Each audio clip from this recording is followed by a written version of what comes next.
Bueno, muy buenas tardes para todos. Es un gusto estar acá y poder compartir más o menos unos 18 años de experiencia en el tema respiratorio y de nuevo pues agradecerle a Pronavícula por la invitación. Bueno, entonces comencemos y vamos a comenzar con haciendo unos comentarios desde el punto de vista fisiológico y patológico que son importantes para poder como entender hacia dónde va la capacitación o el compartir de la información que traemos hoy. Más que el pulmón, vamos a hablar de los sacos aéreos, pero quiero traer a colación varios puntos importantes. Dentro de la fisiología respiratoria del pollo, pues obviamente él tiene una composición en los senos nasales o en las narinas. El segundo punto importante acá es que él tiene tres cartílagos paralelos. El más importante, y cuando muchos de ustedes hacen la necropsia, observan que hay uno que es circular y encima de ese hay uno que tiene un nombre condrodorsal. Eso es muy importante porque cuando hacemos la necropsia pues debemos observar que estén limpios.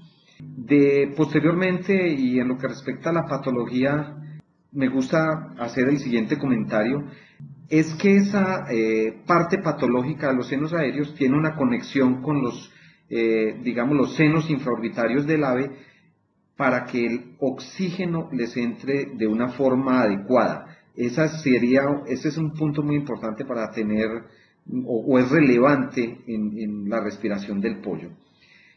No está por demás y aclarar dos puntos importantes o tres antes de mencionarles el tema de los sacos aéreos.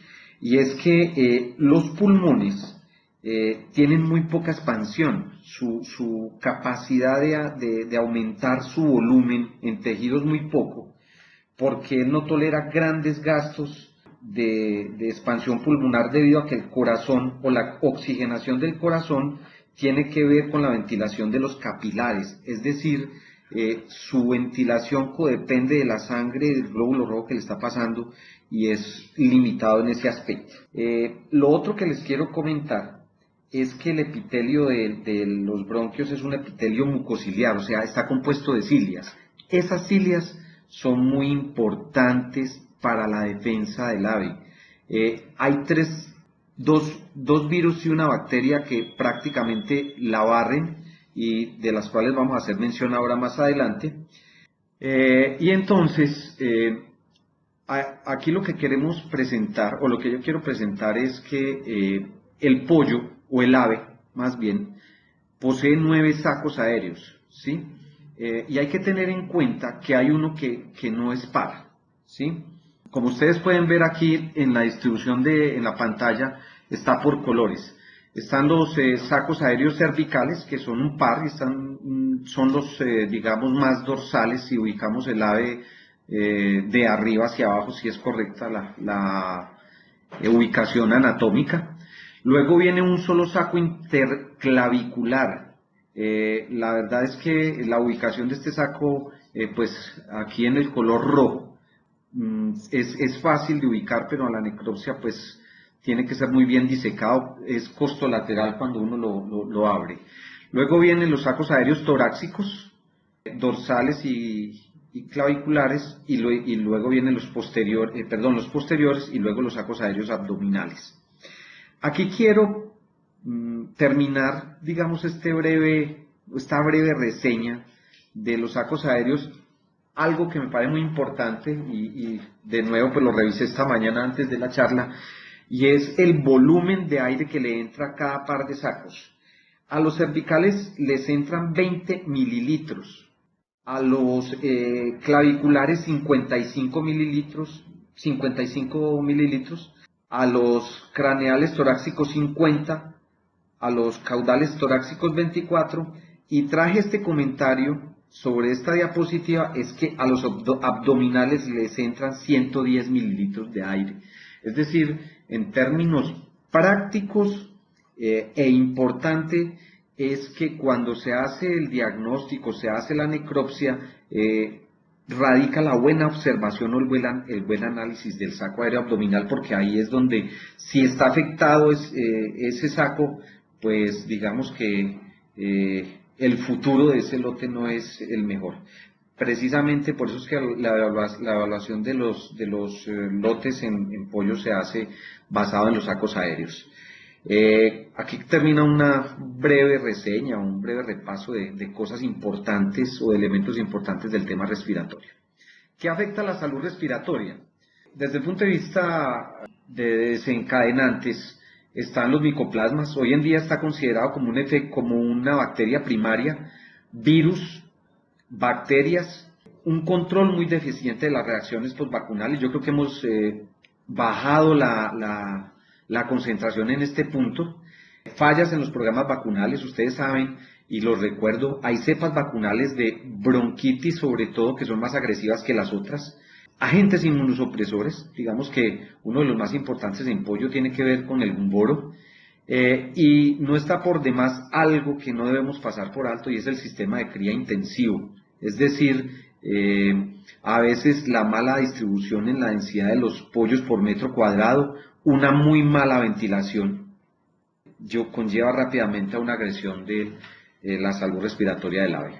Esto es una fotografía y les hago la anécdota o se las cuento. Esto es de otro país muy cerca vecino, donde esto es frecuente para ellos y es una traqueitis viral. Después, a posteriori de que se tomaron estas fotos el año pasado en una granja con un manejo pues muy deficiente, se diagnosticó bronquitis. Entonces ustedes pueden ver ahí el daño en tráquea de lo que un pollo mal manejado y mal vacunado puede presentar. Bueno, vamos al área que más, digamos, más manejo, pero que no está por demás y nos podemos entrar a compartir.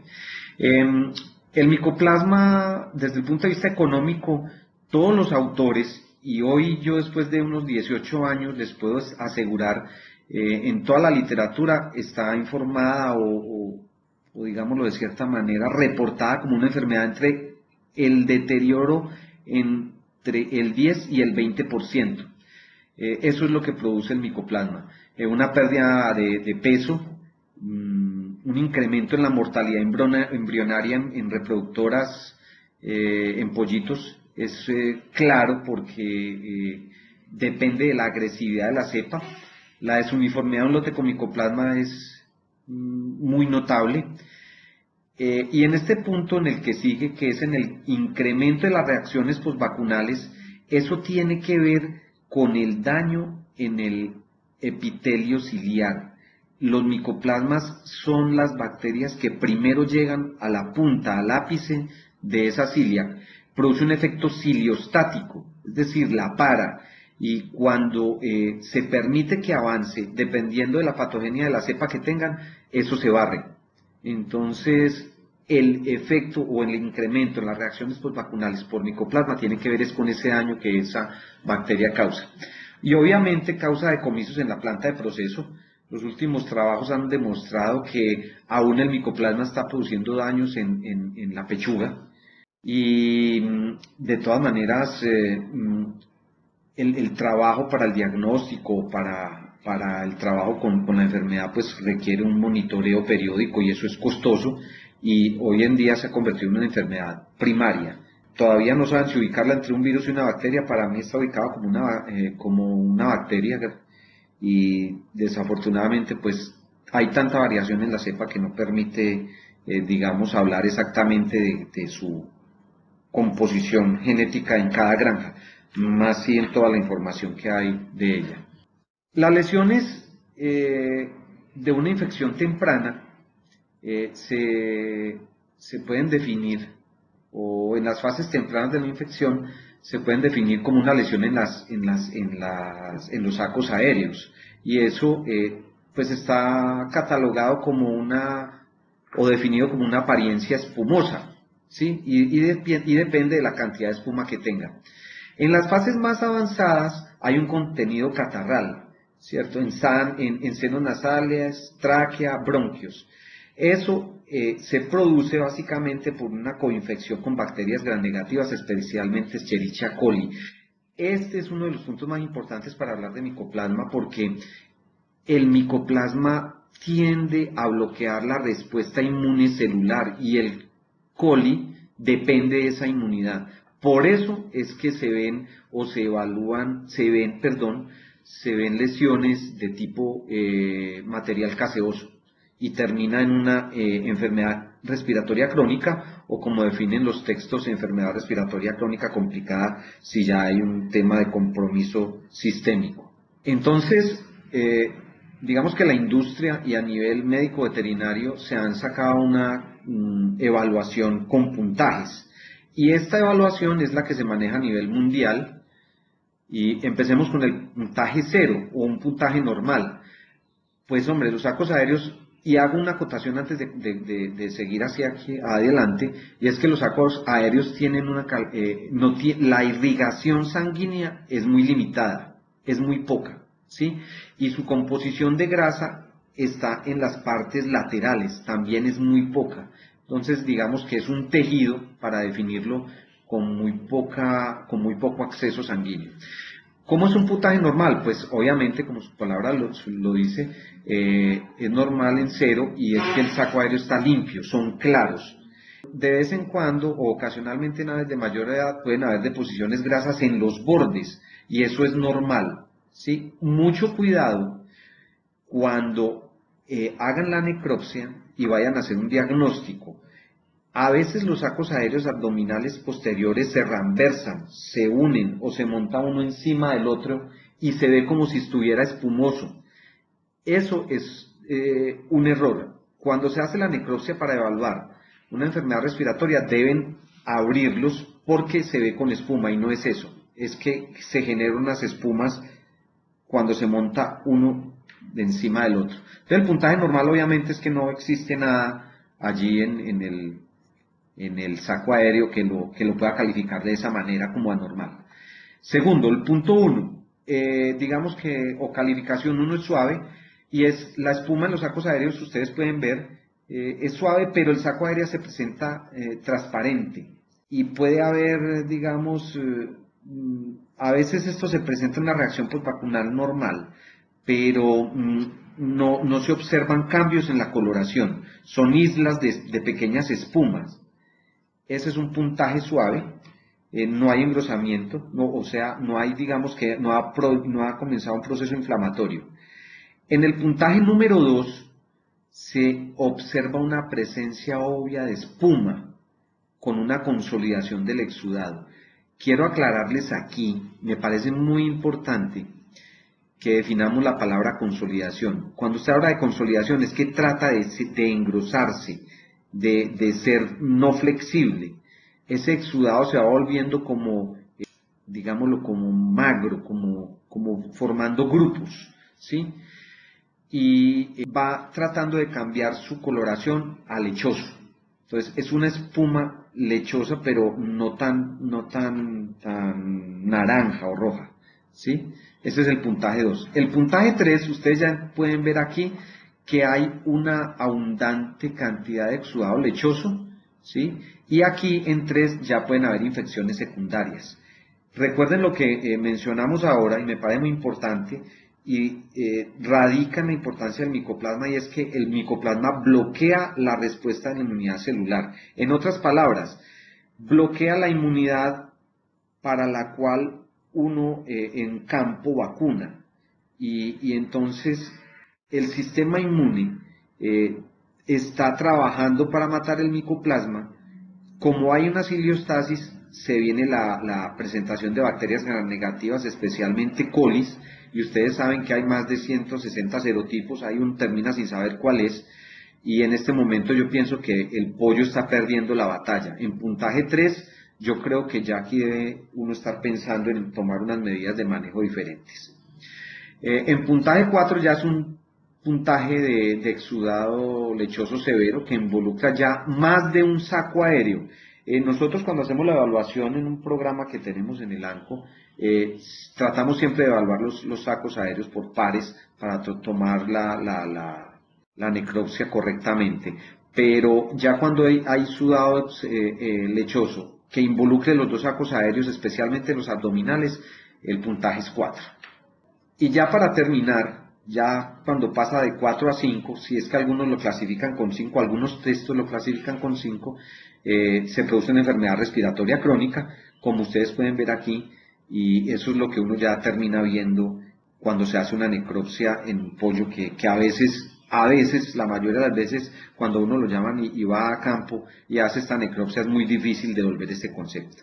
Y yo les voy a decir el por qué en la experiencia de tanto tiempo o tantos años. Y es que, colegas y compañeros de la industria, la patogenia, lo que se demora el Mycoplasma galliceti y o el Mycoplasma synoviae en producir este tipo de lesión, normalmente va de 7 a 21 días. Esta lesión es una lesión de 21 días, porque ya se producen todos los estados de pericarditis o todas las itis, pericarditis, aerosaculitis, perihepatitis. Y es que ya el micoplasma, digamos, terminó por invadir todo el sistema respiratorio y se mezcló con bacterias secundarias. Vuelvo y reitero, las que siempre nos encontramos son gram negativas, Klebsiella y la más importante, los coli.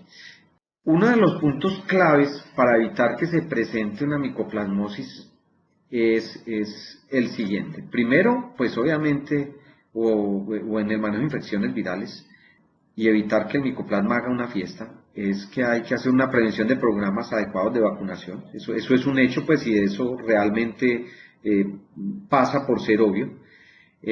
Ojo con el exceso de vacunas. Hay algunos clientes que creen que vacunar en exceso es bueno y no. El sistema inmune está diseñado para dar unas respuestas y de una vez les quiero recordar este dato. Una vacuna viva se demora entre 5 a 7 días para generar su respuesta postvacunal, entonces pues uno no puede estar, venga el ejemplo de vacunar a los 5 días y 5 días después volver a hacer una vacuna respiratoria. Hay que ser muy cuidadoso en eso. Un punto que hay que analizar muy bien es determinar cuándo se debe vacunar o cuándo se debe vacunar adecuadamente, y es el averiguar o que le informe a uno la persona que le está proveyendo el pollo, y es asegurar los niveles de anticuerpos protectivos, porque pues para saber cuándo se arma el plan vacunal correctamente o cuándo se diseña. Obviamente que es muy importante tener en cuenta los planes de vacunación en las reproductoras, porque pues obviamente se pasan anticuerpos maternales. Y un elemento dentro de todo el manejo de todas las infecciones es evaluar las incidencias de las reacciones postvacunales, porque obviamente no es solamente el micoplasma, una mala ventilación, una mala vacunación, el método de vacunación. Y ustedes pues con estos comentarios y cada vez que nos vamos adentrando más digamos en la conferencia, nos vamos dando cuenta de que tiene muchas variables el tema de la salud respiratoria de las aves. No está por demás, y uno cuando expone este concepto de tema respiratorio no puede, no debe, es importante hacer comentarios sobre estos 4 virus. Newcastle, y tengan en cuenta las personas que están con las que estamos compartiendo esto, que uno habla de Newcastle, pero uno nunca sabe si en la granja hay virus de Newcastle de alta o de baja patogenicidad. La agresión va a ser diferente.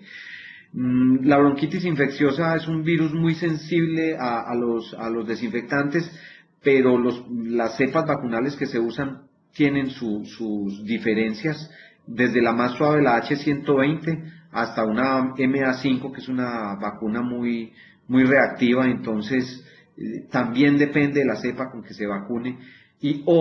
Tengan en cuenta que una agresión de una bronquitis no solamente va a tocar el tema respiratorio o el árbol respiratorio del ave, sino que también tiene un tema renal. No está por demás en el valle, pues que somos especialistas en laringotraqueitis infecciosa. Creo que han escuchado muchos o algunos que ya se presenta en pollo, y neumovirus, que últimamente he estado recibiendo reportes de agresión del virus, y que a nivel respiratorio pues con la sola necropsia no es suficiente hacer un buen diagnóstico.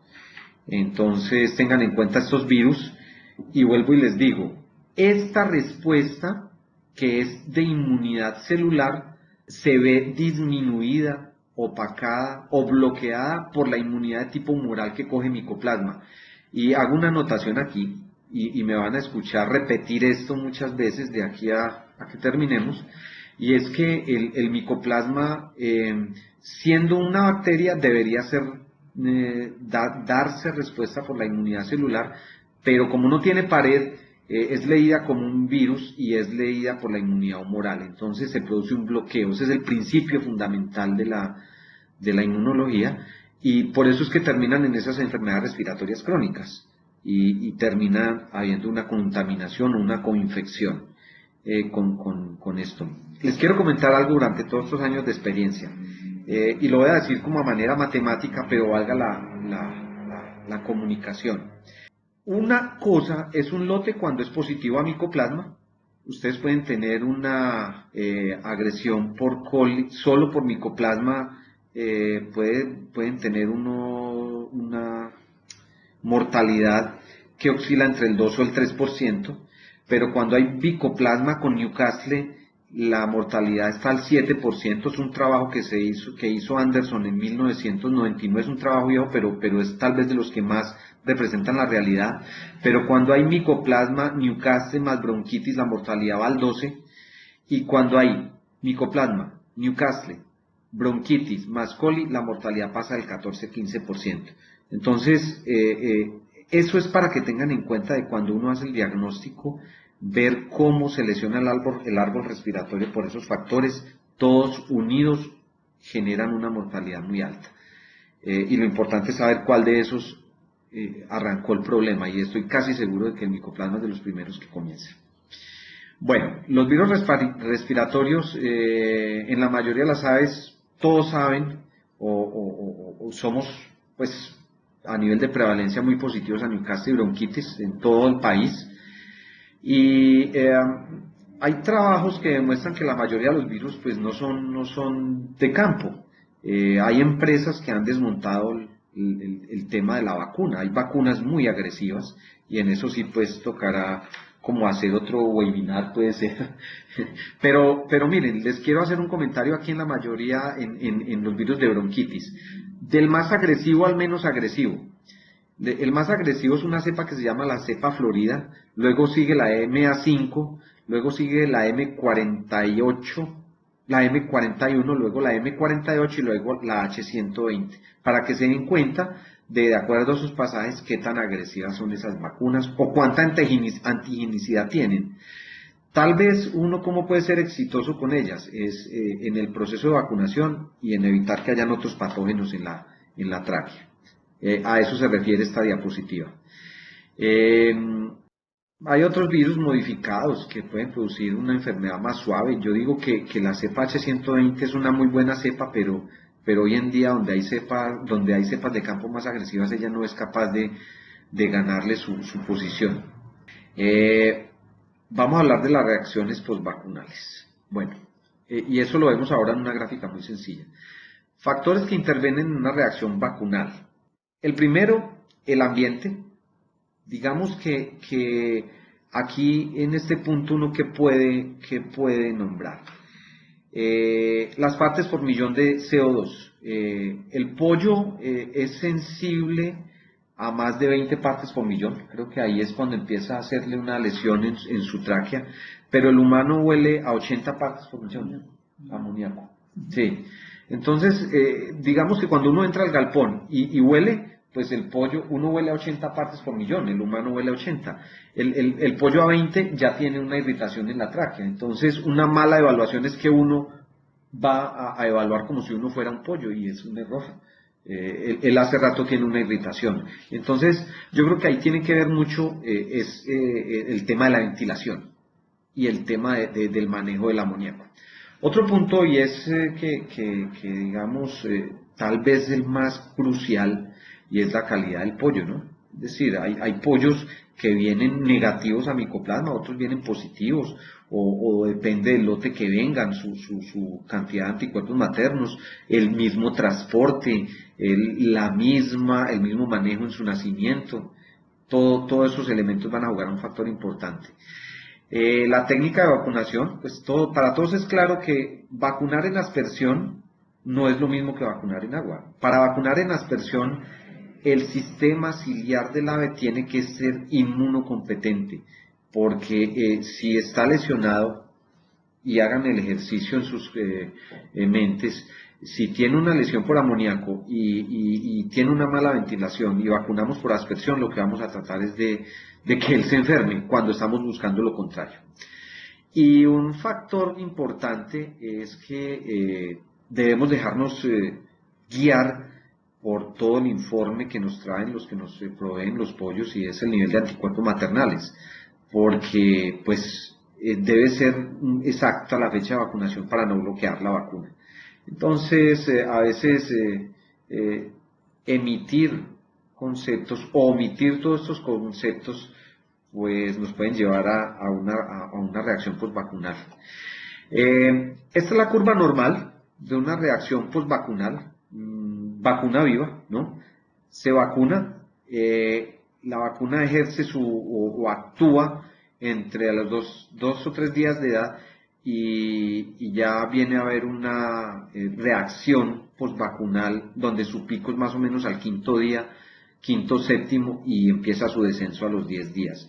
Yo creo que esta gráfica tal vez es por lo que estamos aquí hoy compartiendo estos datos, y creo que nos debemos concentrar a veces olvidamos esto, pero para evaluar este concepto debemos tener en cuenta la diapositiva anterior. No olviden, por favor, ni el ambiente, ni la calidad del pollo, ni la técnica de vacunación, porque esto es lo que debe suceder versus lo que uno no espera, y es que una reacción se quede haciéndole, ¿cómo es que se le dice?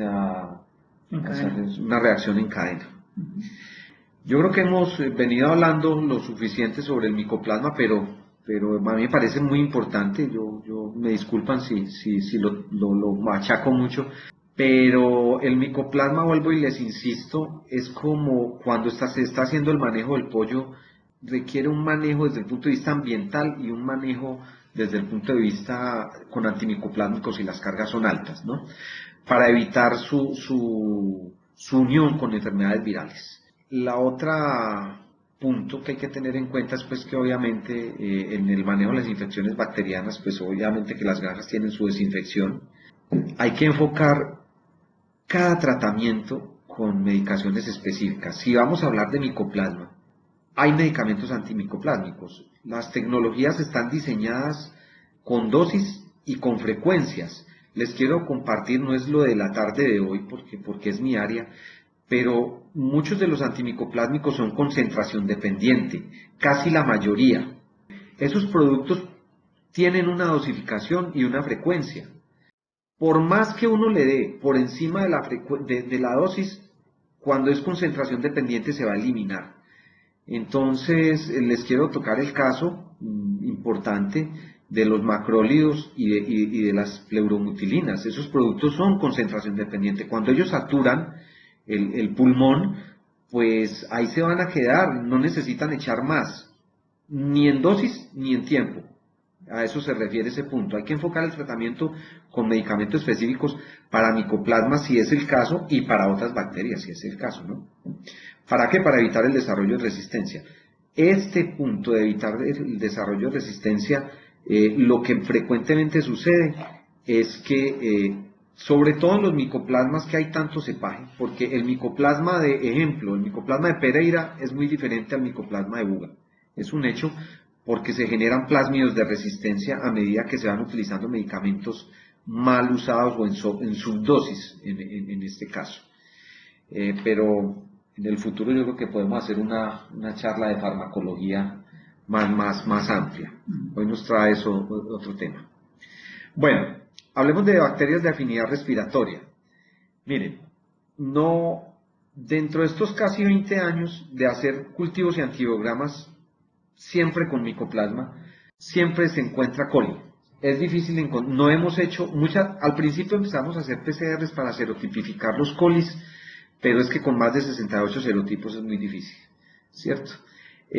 Pasteurella siempre aparece, sobre todo en gallinas, y hoy en día está muy reportado la pastelera hemolítica. Sin embargo, en pollos aparece más de lo que ustedes se imaginan. Casi todos los pollos de entre el año 2010 y el 2012, donde hicimos monitoreos, aparecía Ornithobacterium rhinotracheale de Cali hacia atrás, o sea, hacia el Cauca. Todos eran positivos, casi nadie diagnostica eso. Coriza, Haemophilus paragallinurium, y Bordetella avium, que pues la verdad lo colocamos ahí, pero yo no tengo mucha experiencia con ella. Pero eso solamente para nombrar algunas importantes. Si ustedes miraran algunos reportes, a veces se van a encontrar Klebsielas o Pseudomonas o Estafilos. Entonces, el ramillete es más amplio, ¿no? ¿Por qué se producen infecciones recurrentes con Escherichia coli? La calidad del pollito es fundamental. Yo creo que eso es un tema en el que trabajan las incubadoras muy bien. Uno de los puntos fuertes de la avicultura hoy en día, y que pues afortunadamente yo he visto el cambio, y es que es el manejo de las fuentes de agua. Cuando ustedes mandan una prueba de laboratorio o mandan a muestrear agua, pues le aparecen ahí coliformes totales, ¿cierto? Pero de esos coliformes totales, ¿cuáles de esos colis, por ejemplo, son patógenos y cuáles apatógenos? Y eso es muy importante en términos de saber cuál, porque muchas de las granjas tienen aguas de pozos, ¿no? Y esas aguas de escorrentía se contaminan con las aguas que vienen de uso humano, y la recontaminación del pollo es casi que consecuente a ese mal manejo, que pues es muy difícil, pero bueno. No crean, la parte de aeróbica del coli es más frecuente de lo que ustedes se imaginan. Aquí hay un punto que últimamente está trabajando el mundo, y es el excesivo uso de antibióticos como preventivos, que realmente no debería ser el caso, ¿sí? Porque se va generando mucha resistencia, sobre todo en Escherichia coli.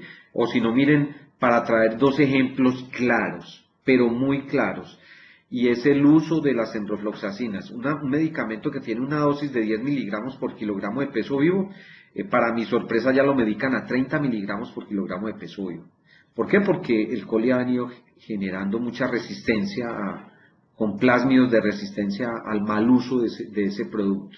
Las reacciones o reacciones pues vacunales, en lo referente a lo que el coli está en este punto, es lo que yo vengo, digamos, comentándole a todos los avicultores, y es que la seropositividad de micoplasma en pollos comienza a razón más o menos de los 10 o 12º día.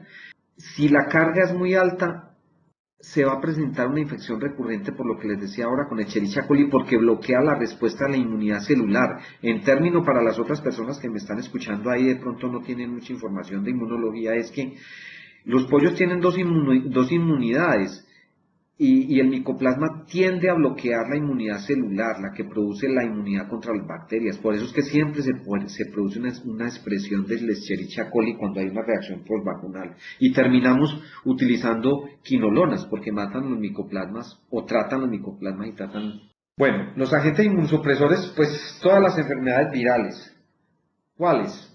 Todas, miren. Gumboro, Mare, para no leer los adenovirus, los reovirus, todos los que trabajamos en esto sabemos esto. Las micotoxinas, y ustedes se dan cuenta que la ocratoxina, que es de depósito, es de las que más afecta, y uno no cree. Deficiencias nutricionales, perdón, y malos manejos. Yo creo que el mal manejo de temperatura entre frío y calor produce un daño sobre el ave, que es digamos, muy difícil de devolver. Entonces, conclusiones.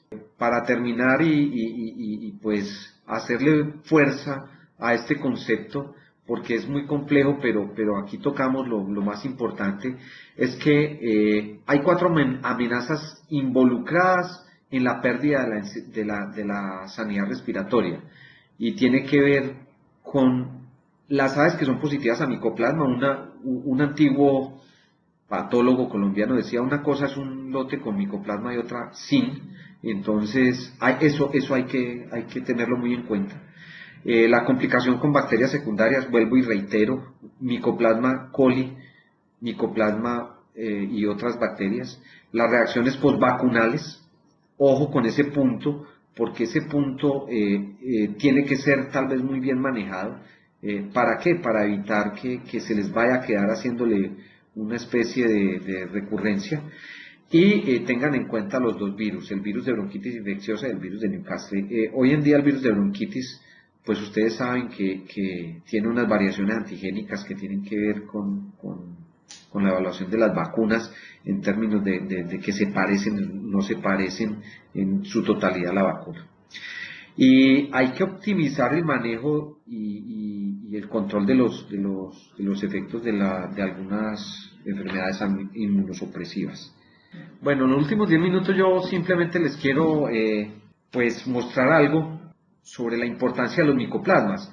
Miren, estos son unos trabajos que son reportados por la FAO en Ipsos en 2002, esto es traído de allá por el ANCO, y ustedes pueden ver que a nivel mundial en esa década y hoy en día está más alto, se los puedo asegurar porque tengo los trabajos, micoplasma del 51%, ¿cierto? Pero miren el tema de coli 46 y bronquitis 50. Ideal sería que a uno se le presentara pues un lote que tuviera solamente micoplasma o que de pronto se infectara con coli, pues la idea es que no se presente nada, no, pero se van a presentar micoplasma coli más bronquitis o con Newcastle, entonces ustedes van viendo la importancia de ese tema. Esto es para mostrarles que lo que se trata de hacer hoy en día es un tema de metafilaxia. La metafilaxia simplemente es evitar que se produzca el problema. Es una terapia durante la incubación, no es un tratamiento temprano, que es a diferencia de la prevención que se utiliza, es una terapia antes de la infección. Aquí la metafilaxia es como más exacta, ¿sí? Porque la metafilaxia lo que trata es de mantener una ganancia normal y evitar que la patología se presente. Esto es más o menos lo que se trata de ir mostrando. ¿Cómo se diseña un programa metafiláctico? Pues se determina la situación actual, se reconocen los patógenos primarios en el lote. Yo creo que hoy con las facilidades del laboratorio pues es muy fácil, ¿no? Y se diseña un programa. Miren, les traigo el ejemplo de la tilmicosina, porque la tilmicosina es un macrólido. Y ojo que aquí lo importante es lo siguiente, miren. Me voy a volver acá. Bueno, la tilmicosina tiene un programa que se puede utilizar 3-1. ¿Qué es 3-1? 3 días cuando está pequeñito, como les decía, para que él sature. En esos 3 días él satura el pulmón y se puede utilizar el día 3, 4 y 5, 4, 5 y 6. ¿Sí? La tilmicosina es un antibiótico de depósito porque es transportado por los lisosomas de los macrófagos. Y el 1 significa que 10 días después o 12 días después, pues se da un día más y él vuelve y satura el sistema respiratorio, ¿sí? Entonces es para evitar cuando se dé la reacción postvacunal fuerte. Y este sería más o menos la idea de hacer un plan metafiláctico para micoplasma. 3-1 y evita que la población de micoplasma se exprese cuando el pollo del día 1 al día 21 está desarrollando su capacidad inmunitaria al máximo.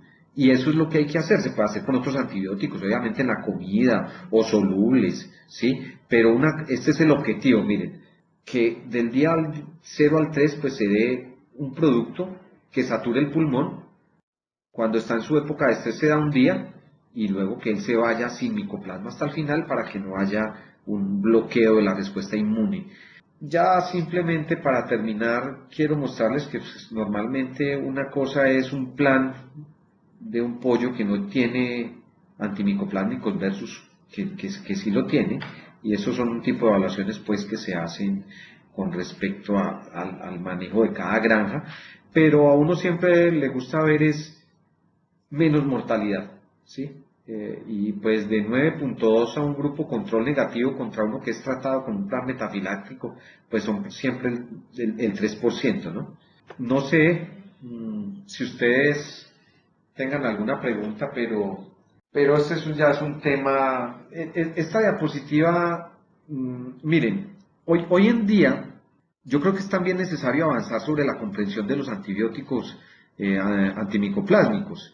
Si ustedes pueden ver aquí en los betalactámicos, pues los betalactámicos están más en el plasma que en el tejido pulmonar donde uno va a trabajar o donde espera que uno trabaje.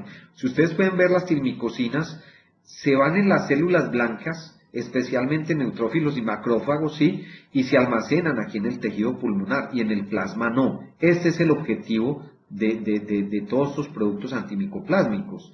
Yo creo que al avicultor tiene que tener en cuenta o ser consciente que tiene que meterse en esa cultura de evitar que su pollo vaya a generar una reacción postvacunal o una reacción respiratoria tal vez por no usar eso.